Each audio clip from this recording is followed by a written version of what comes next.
Hello. Okay, so yeah, it's another Sunday with me. I look disgusting. Please, please, please ignore that. Please. But yeah, it is another Sunday with me. And this week's happy, jolly topic is on depression and mental health and other such things. It's something that has been so much a massive part of my life for absolutely freaking ages. Like years and years and years. I have had the mental health monkey on my back. Like I'm still struggling with it now, if I'm quite honest. It will not leave. Like I started getting really, really angry when I was a kid. Like I had real anger issues. Like I'm as calm as a stoner at the moment because I don't know why. It's swapped for some reason. But when I was little, I had really, really bad anger issues. I was angry all the time. I was such a horrible little child. And that pretty much was the start of everything. Like, I started out being angry, and then I found an outlet, and then I stopped doing the outlet, and it transformed itself into this really powerful sort of depression kind of thing. And it was not fun, to say the least. It was not fun. It's not fun, actually. It's not.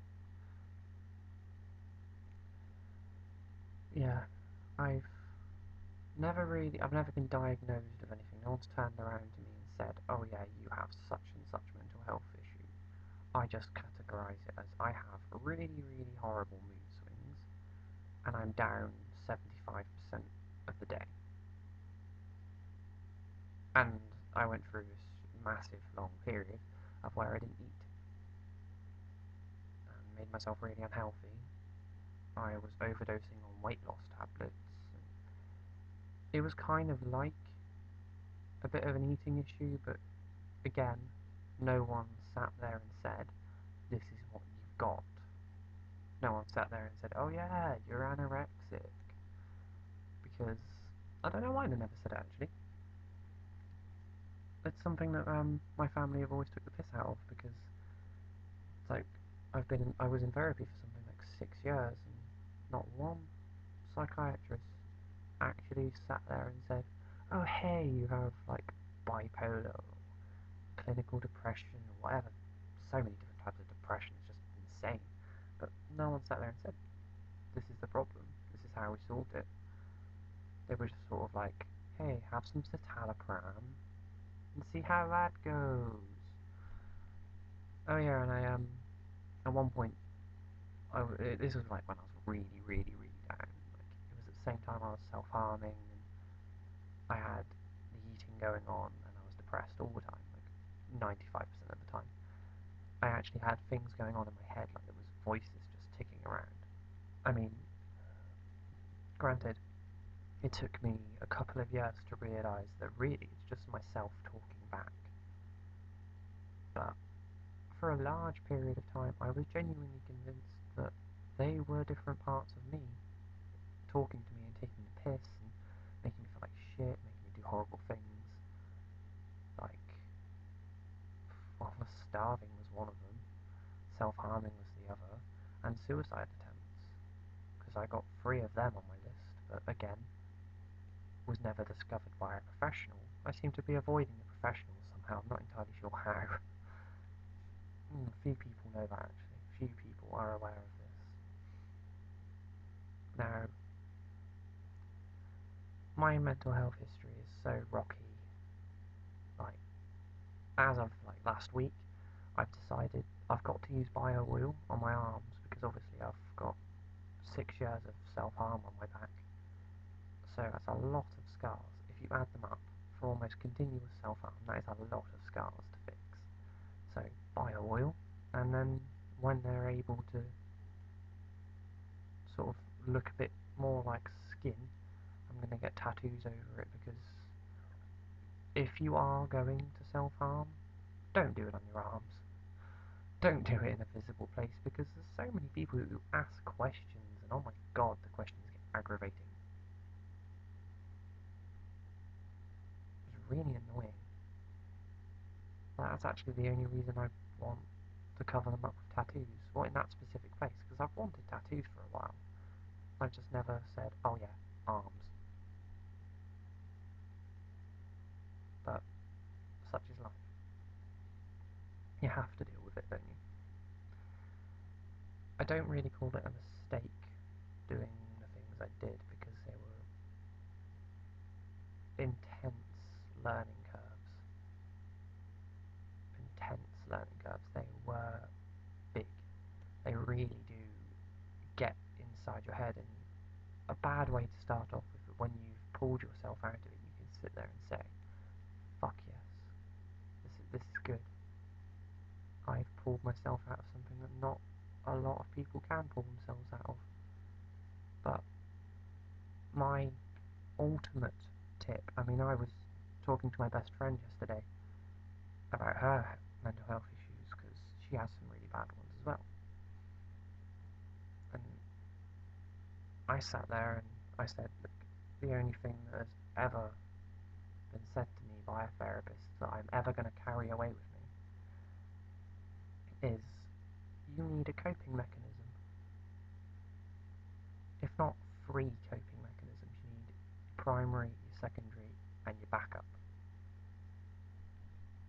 Because, believe it or not, taking your mind off it may sound like a dumbass idea, but if you get yourself into that frame of mind when you're really, really down and fucked off with the world, and you say to yourself, right, I'm going to do this, and if that fails, I'm going to do this, and if that fails, I have this. Really just get yourself excited for it. Make it something that you can do things with, like loads of people do art, loads of people draw. Some of the things they draw when they're really down might look like really depressing pictures and paintings and whatnot, but they're really good, and people start careers out of this stuff. People change their lives because they sit there and they make a coping mechanism that changes their life. I have music as my primary. I play guitar. That is the first thing that I will pick up when I am depressed. And if it doesn't work, I have my Xbox, or I have writing, because I like to write short stories and random things like that.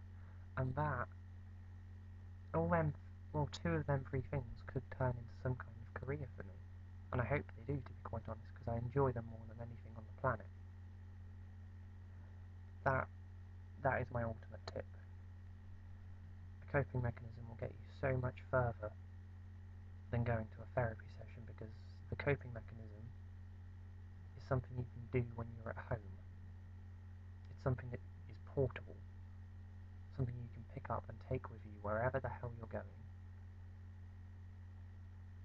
And if you can't, then you choose another coping mechanism. Because obviously I can't pick up my Xbox and take it wherever I want, but I've still got guitar and writing. But literally, find that thing in your head that you enjoy, because everyone has one, and if you don't, find something in your head that you'd like to start enjoying, rather than just sitting there and letting all the crap get to you. Because I promise you, it will swallow you whole, and it will destroy you and spit you out, and then chew you again. That is my ultimate tip, and I cannot stress it enough of how important it all is. The thing that people do keep telling me is that it gets better. That's something that, I mean, at my stage, I'm neglecting to believe it. But but that's pretty much because I'm still pessimistic, I'm still depressed, and I haven't pulled myself out of it yet.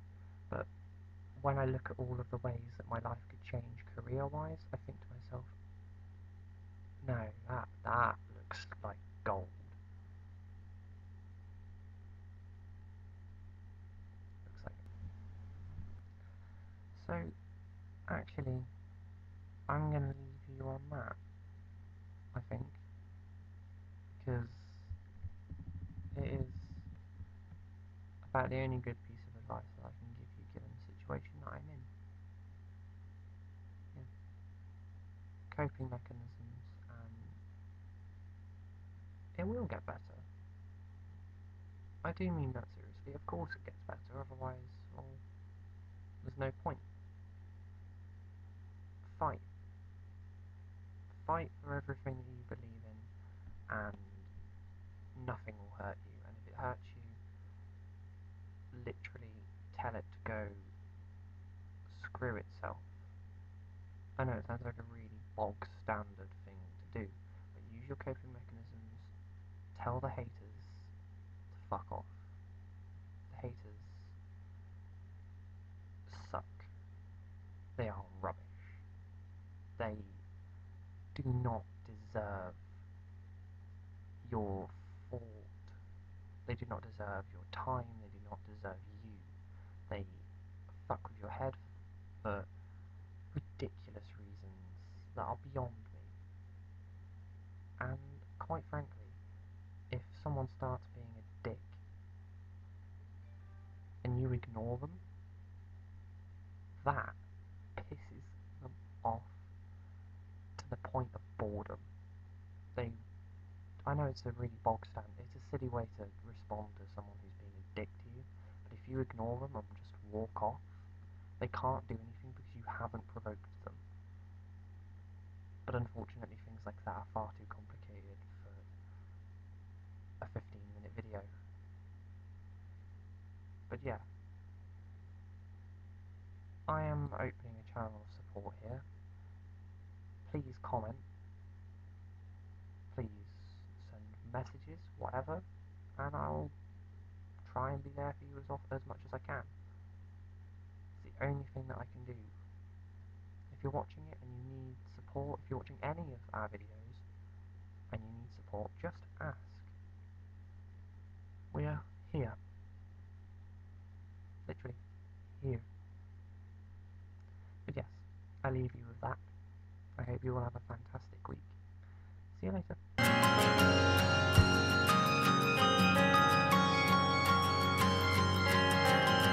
The seas evaporate, and though it comes as no surprise,